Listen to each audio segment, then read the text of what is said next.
Hello lovely people and welcome to the Almita Made channel. My name is Alma and I'm here to chat about all things making, mainly sewing, and today there's a lot of sewing to get through. So welcome back to my channel if you're a returning viewer, and welcome for the first time if you've just found me. Maybe you've been looking for Carrie Bradshaw sewing projects to get inspired by our queen of style, and maybe that's how you found my vlog. I've got lots of vlogs on different subjects, but they're all hopefully colourful and inspiring for those of us who enjoy sewing and knitting and a few other little crafts. So as you would have seen from the title of this vlog, and perhaps from looking at this pile of me-mades next to me, and perhaps by looking at this flower brooch that I'm sporting today, today's vlog is all about Carrie Bradshaw, who is not a real person. She is a fictional character from the books of Candice Bushnell, and then of course from the TV series Sex and the City, and then the films, and then And Just Like That. So it will come as no surprise that I am a huge fan of Carrie Bradshaw's style. I am less a fan of her as a character. I would say I'm much more of a Miranda, if you're wondering. In the show, I'm definitely much more of a Miranda. But style-wise, I definitely align with Carrie. Carrie always, throughout all the series and films, etc., always had such a unique style that was cultivated and developed by Sarah Jessica Parker, the amazing actress that plays her, and Patricia Field, the costume designer to begin with, and then other costume designers in a later series for Just Like That, for example.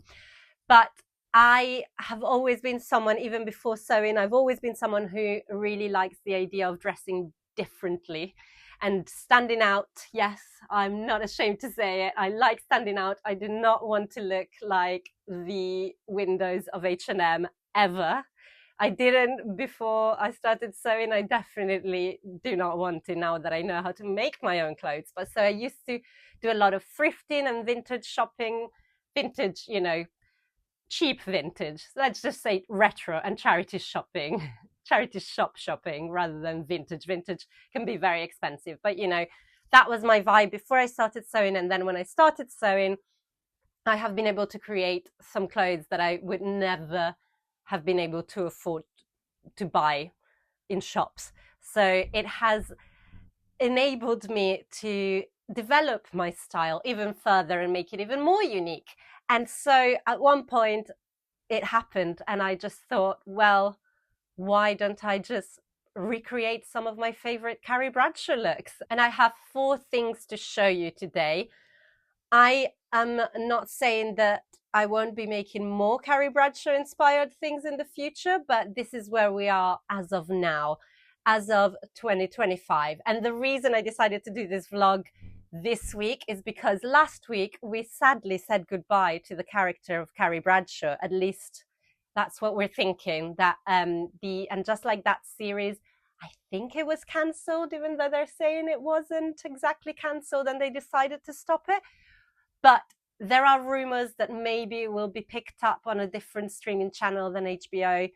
I'm holding on to that because I never want it to end. I absolutely loved the Sex and the City series, like huge fan. I'm just rewatching everything again for, I think, the 20th time. And there are so many good stories in there. It's so funny. The dialogue's like, ta, ta, ta, ta, ta, ta. It's so good. And Just Like That, the reboot, the sequel, the new chapter, whatever you want to call it, that came out after the pandemic. I still watched it. I wanted to know what happened to the characters. I still thought it looked really good, clothes-wise. I just didn't enjoy the stories as much. I thought the writing was nothing compared to the original. But it still inspired me. And in fact, the first Carrie Bradshaw inspired garment that I made was from the And Just Like That world, which surprised me. As I looked back on all of them, I was like, oh, that's interesting. And it feels quite apt as that series has just closed. And don't even get me started on the last episode. I can't believe that that's the send-off they gave to Carrie Bradshaw, although I did love the very final look, was very gorgeous. And on a side note, I think maybe there is another Carrie Bradshaw me made in my future, which will be a tutu of some sort, because that feels quintessentially Carrie Bradshaw. Close brackets. I'm going to go through these Carrie Bradshaw inspired garments chronologically from the oldest to the newest. And I hope that this is a fun vlog for you to have on as you sew. Maybe you'll get inspired to recreate a look from Carrie Bradshaw or any other fictional character, any other film, any other TV show. I get inspired by the screen, big and small, quite often actually. I really like, if you've been following me for a while, you'll know I made the Barbie dress, which so many people did, but the gingham Barbie dress was something that I got really excited about making. So it is nothing new for me, and I'll probably won't stop doing it. So rather than getting inspired by, say, the high street or what everyone's wearing, I do like to get inspiration from the fictional world. And they're all sort of fantasy creations, you know. As I go through them, you'll see they're not exactly every day, maybe the first one. But there's a place for that in our sewing lists, I believe. So let me get this pile sorted out and we'll get going. So here we are with garment number 1. This is a gingham skirt. It doesn't look that remarkable on the hanger, if we're being honest, but I will put some pictures up so you get to see how it looks when it's on. This gingham skirt was inspired by the one worn by Carrie Bradshaw in the promo for the very first season of And Just Like That. So I made this in 2021, and just by chance, when the promo came out at Sew Over It, which is where I work, we had just brought out a new pattern called the Neve skirt. And when I saw the Carrie Bradshaw skirt and I looked at the Neve pattern, I thought, hey, I could hack this a little bit and make it into the Carrie skirt, because I really like that.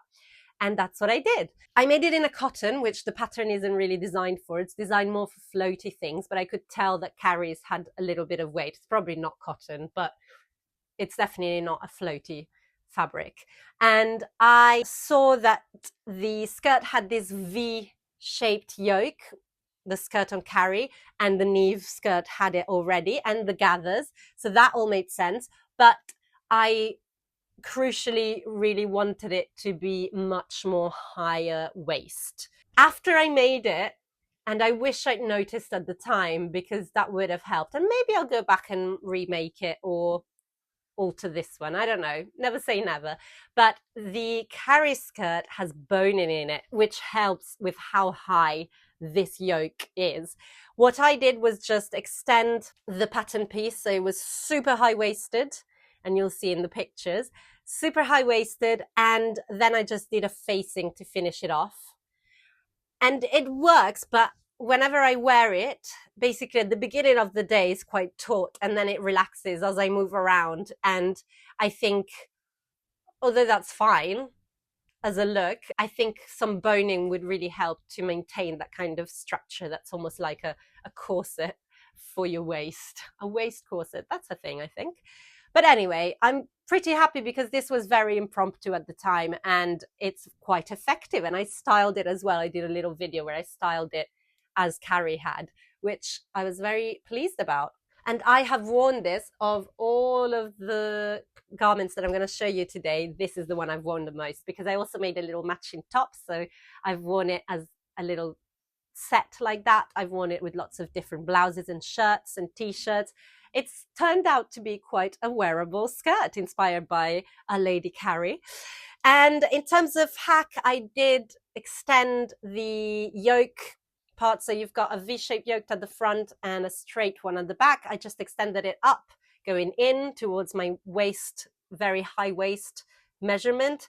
And I used a much longer zip because I needed to make sure that I could get the skirt over my hips when I put it on. I have quite a big difference between my waist and my hip measurements. So high-waisted things, I always have to think about how low the zip has to go.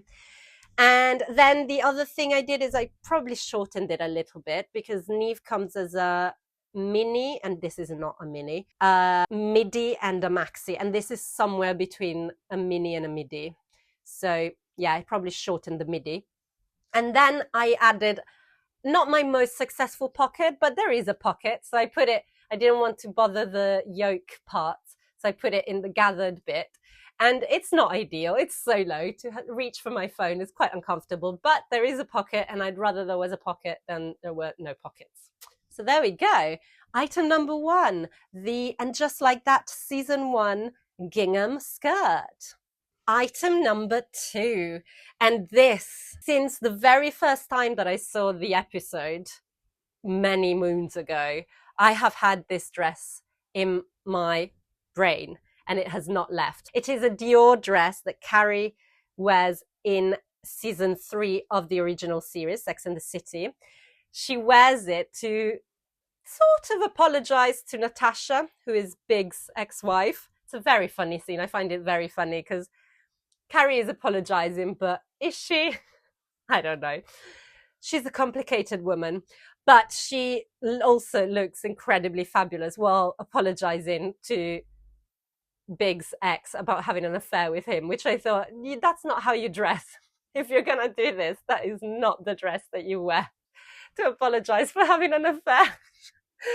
I just thought, she's got guts to dress that fabulously for the task. But anyway, she does dress fabulously in what I have called for years the newspaper dress.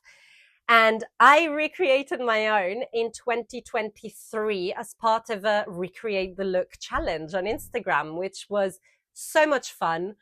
It was, I think I'd bought the fabric the year before and I hadn't got around to making the dress. And then the challenge came along and it kind of gave me the push that I needed to make the dress happen. And the original, I'm pretty sure, is jersey and has a very low back. So this is a little bit different, but you can see the inspiration is very, very present. I will put pictures or a video up again. I also did a little very silly video using the end credits of the episode, and I will link to that. It's on my Instagram page. But the effect, I think, is successful. The fabric, I searched high and low for newspaper fabric. It's really tricky to find nice looking newspaper fabric. There are some, like I've seen some dog newspaper fabrics, but they're always like quilting cottons and, they're quite novelty looking. This actually has the name of an Italian newspaper on it, which I thought was quite apt. Il Messaggero. I'm Italian, so that made a little bit of sense. And I found it eventually on Spoonflower, where you can choose what kind of base of fabric to get any print printed on.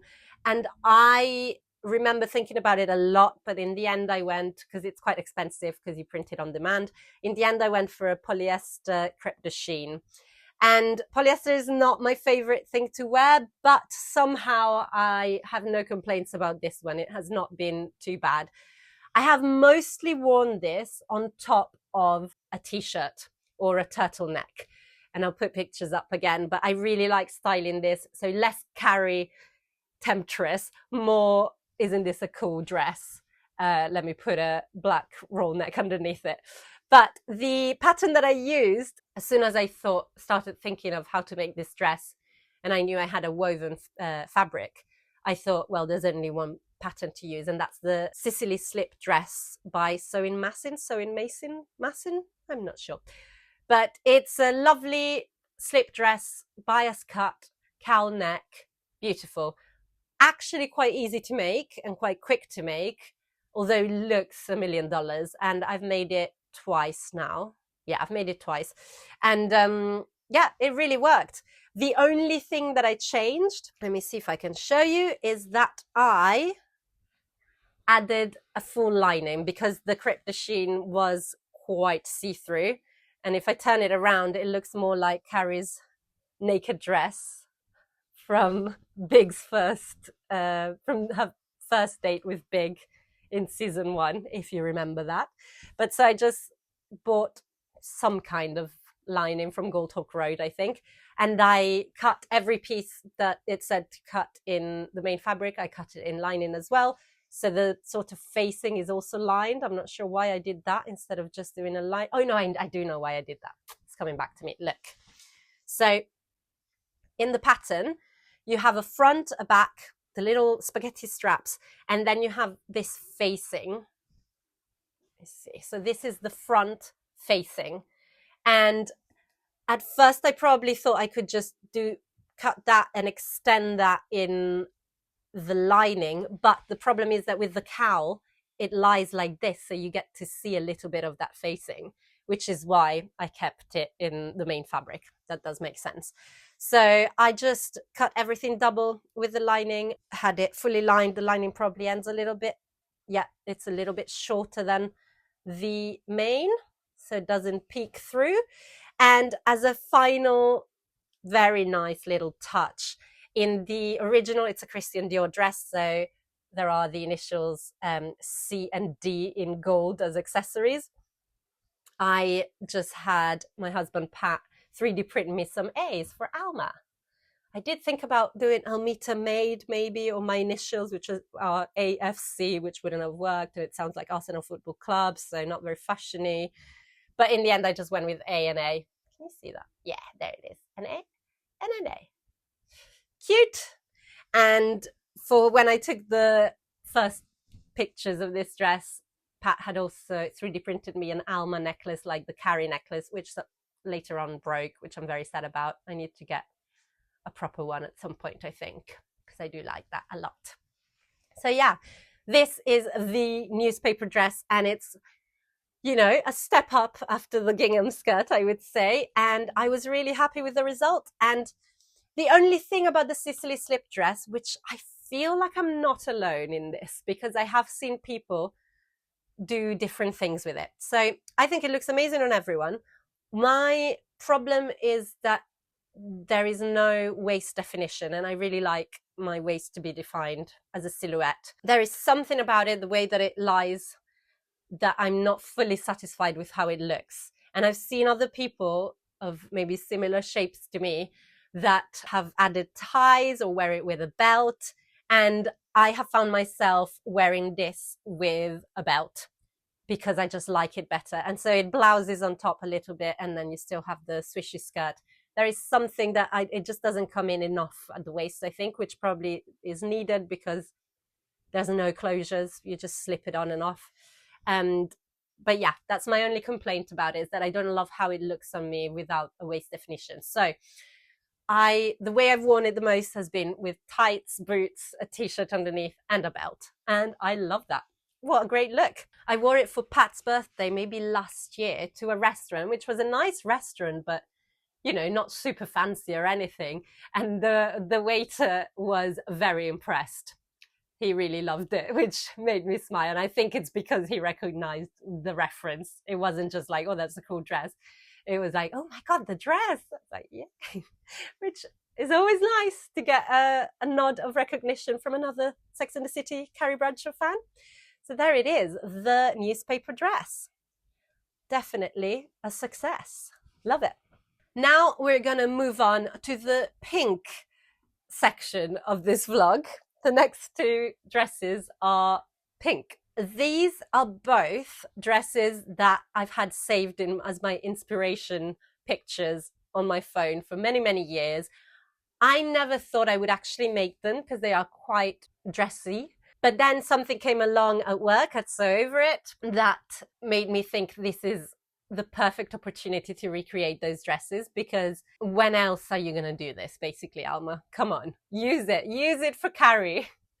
And so I will link below to the series called Betty Club, which we did at So Over It, where the whole team, so the four of us, made our own take on the So Over It Betty dress. And I decided to make not one but two. So this first one is my wearable toile. I decided that looking at the bodice of the Betty dress, it's not something that I would necessarily gravitate towards, not a shape that I would gravitate towards. It's very classic, it's lovely, it's just not fully my vibe. But then I thought, wait a second, that looks a little bit like that Carrie Bradshaw dress and a little bit like that other Carrie Bradshaw dress.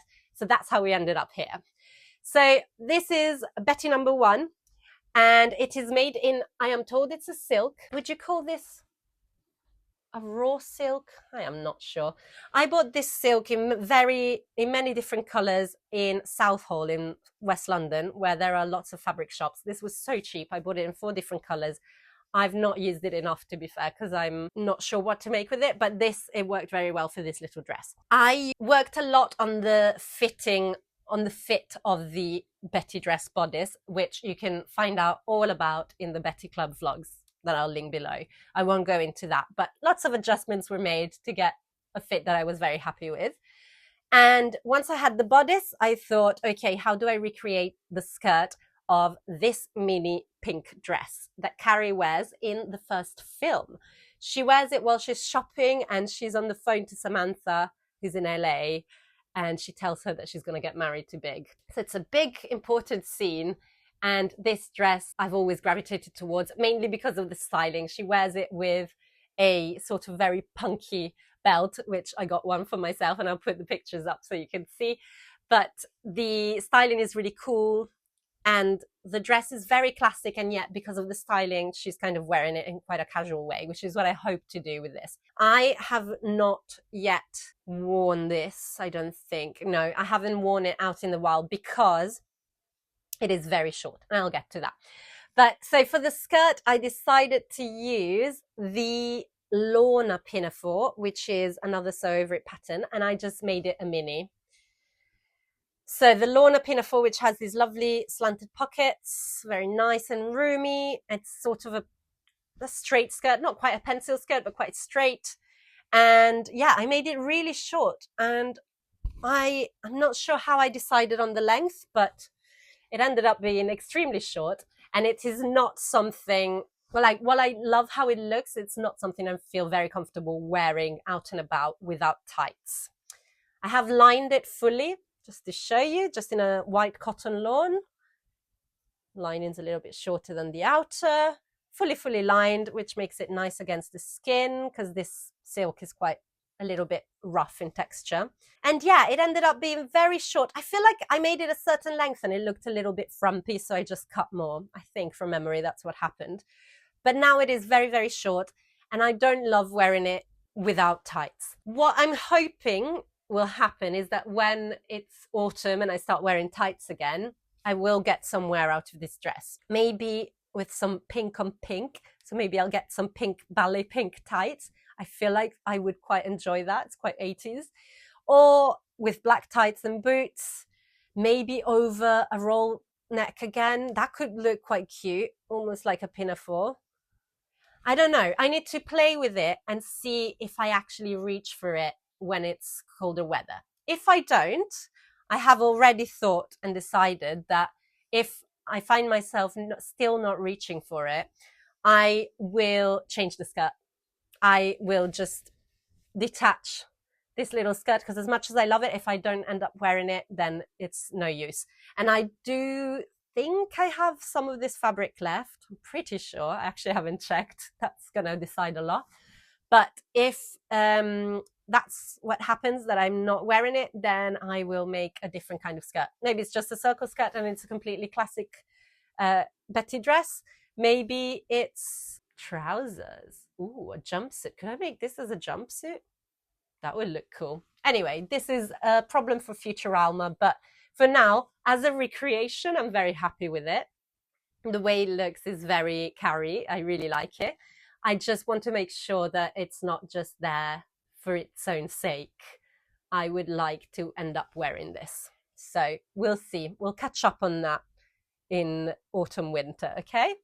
But as a recreation, very cute. Oh yeah, and this is what I don't love, because I had some issues with the sizing of the skirt compared to the sizing of the bodice. I did something wrong, basically, while I was doing all my adjustments. I didn't adjust one or the other, I can't remember. But so the darts have ended up not aligning, and that bothers me no end. But I have the sort of punky belt to wear it with, so that's okay. It gets covered, but it's that kind of thing really bothers me. I don't love it. So we'll see if I end up finding a way to love this dress, or if it needs to be changed a lot. But she's cute. Finally, we have the pièce de résistance, which is my most recent make, which you have seen in another vlog fairly recently. I think I just wore it for one of my Sewing Bee chats. But this dress is extremely special, And again, I will put pictures up so you can see how it looks on. I am so happy with it. But I thought I would show you the makings of it, the insides of it in this vlog. So if you're a fan of Sex and the City, I think you will recognize what the inspiration was. And it is from season 6 of Sex and the City, the original series. Carrie is invited by the Russian to go to the ballet. He buys her this dress, or gets it for free from his friend Oscar, aka Oscar de la Renta. She faints and they end up in McDonald's. Very good episode. I love that episode. And this dress has truly been a dream of mine to recreate it at some point. And many people have. I'm definitely not the first sewist to try and recreate this. But the whole Betty Club situation at Sew Over It meant I had the perfect excuse to have a go. So the bodice is a classic Sew Over It Betty dress. The lovely invisible zip and a V-neck at the back, which I really like. Quite a wide sort of boat, not boat neck quite, but it is a wide neckline, which I think is very elegant. I bought this fabric especially for this dress. It's a polyester taffeta from Goldhawk Road. Annoyingly, it is very sweaty. So I've only worn this just to film a few reels and the vlog for Sew Over It. And I found it incredibly hot. So I'm not best pleased in that sense, unfortunately. But it will have to do for now. And I will just have to make sure that I don't wear it on very, very hot days. But the inside, I lined it fully. Let me show you. So I fully lined it in a cotton lawn, also from Goldhawk Road. And what I did was, what would this be? Maybe a quarter circle skirt for the lining, even though there's all sorts of other things going on with the outer. There's the zip, it's all secured. It's very, if I do say so myself, it's finished very nicely, this. Let me turn it around again. In terms of finishings, we've got quite a neat invisible zip. The hem I did on the machine, but with the blind hem stitch and foot, which gives you a sort of hand stitch look. And for the skirt, what I did is a beginning of a circle skirt for the first tier. So that's a regular, it starts as a regular circle skirt, which is the original Betty dress pattern, has a full circle skirt. So it starts with a circle skirt, but then I cut it shorter at the front, longer at the back, just going by the pictures. That's what I gathered was going on. And speaking of gathered, then there's a gathered rectangle for the bottom. Again, I will put pictures and a video up because it's very, very hard to show you on here, but I did want to show you the insides and the details. And so I just gathered that bottom rectangle because the fabric is very structured and kind of stands up on its own. It gave me the effect of the Carrie Bradshaw dress, which I was very pleased with. This dress I also have not yet had a chance to wear out in the world. I would really like to wear it out. It's less easy than the previous three, I would say. This is quite a showstopper, I feel. But maybe it isn't. Maybe I just need to be brave and, you know, not style it a la Carrie Bradshaw, which is heels and with the little belt and all of that. Maybe I just need to find a way to make it my own. But I am so pleased that I made it because it has lived in my brain rent-free for decades, genuinely. So I'm happy I made it. I'm a little bit sad that the fabric is very sweaty polyester. When I went to buy the fabric, I went to A1 in Goldhawk Road. And they had the silk taffetas and the poly taffetas, and the difference in price, I just couldn't justify it. For something that I'm not going to wear every day and reach for constantly, I could not justify buying the silk, which is how we ended up with the poly. But you know, I'll find a way. I'll find a way.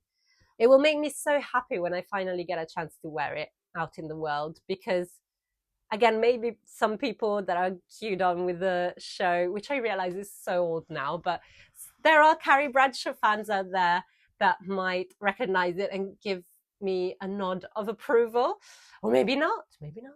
But yeah, the hope is that the two pink Carrie Bradshaw dresses will get worn a little bit to kind of catch up with the other two monochrome. Oh, this is interesting. We have two pink, two monochrome. Very interesting. The different facets of Carrie Bradshaw's personality and the ones that I gravitate towards, I suppose. But yeah, I hope you enjoyed this little look into my Carrie Bradshaw wardrobe. I thought I would mention a few more looks that I still have saved that I'm intrigued by, and at some point I might make. So after the And Just Like That finale, I would like to recreate this sort of tulle skirt. Obviously not in that color, because that's not my color, but in lilac or purple. I think it would be really cute. And then I would have loads of jumpers and vests and t-shirts and blouses that go with it. That would be a win. So potentially I need to find some cheap-ish tulle, because I think I will need, like, I don't know, 10 meters of it. It will have to be very, very full. So that's one thing. There's some paint splattered overalls that she wears in, I think it was this season, so season 3 of And Just Like That I really loved. I could see myself making the partner overalls again, which I've made twice already. Just make those in a regular denim and then use some fabric paint, which I have, by the way. So that could be quite fun, a fun project.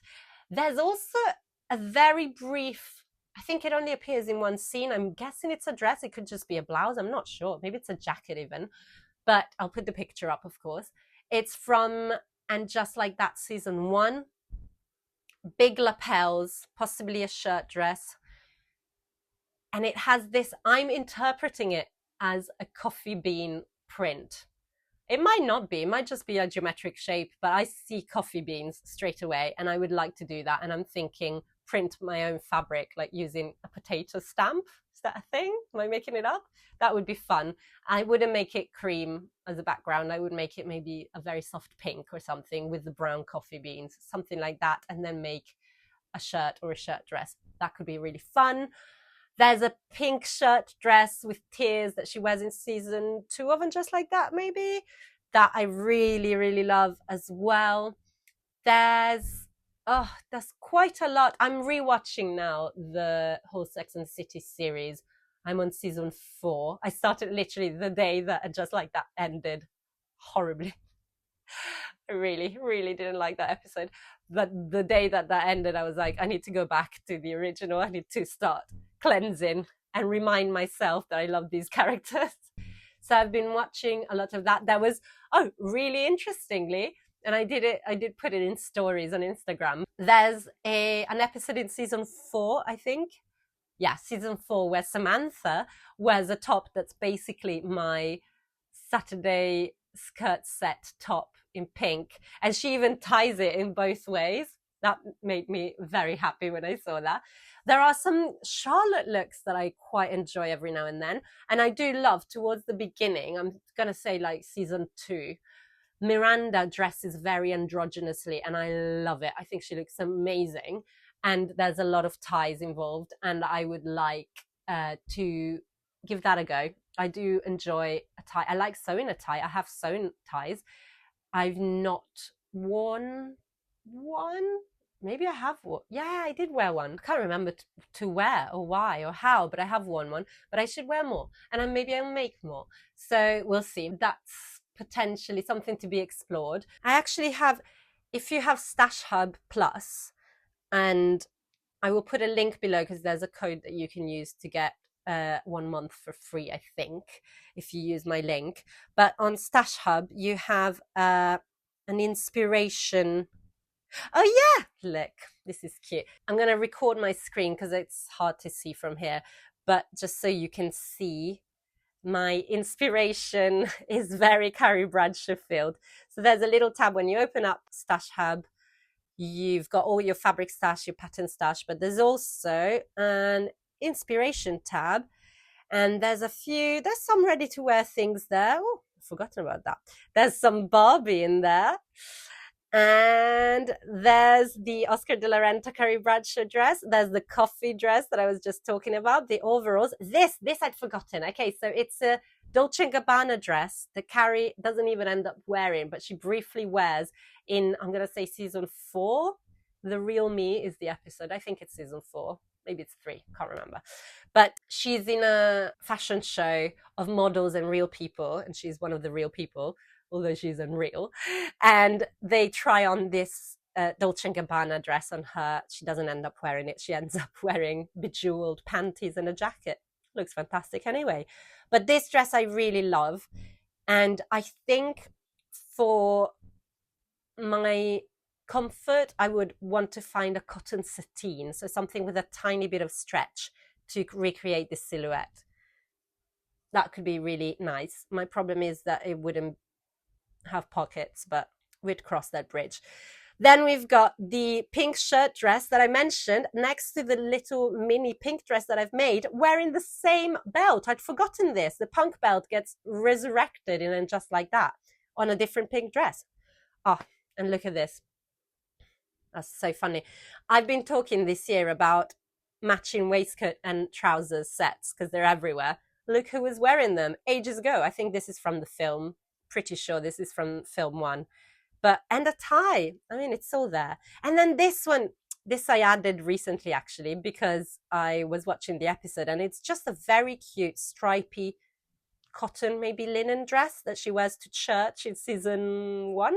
Yeah, I think it's season 1, towards the end of season 1, when she's trying to get big to introduce her to his mum. Really cute. That could be easily recreated, and it's got a sort of wrap dress / shirt dress vibe, but it's neither. I'm not sure what it is, but it's cute. Let's have a look closer. Yeah, it's lovely, and this sort of belt detail, very nice. But yeah, Stash Hub is very handy to keep an eye on your stash, to keep track of your stash, to make sure that you're using things that you've bought, because we all forget.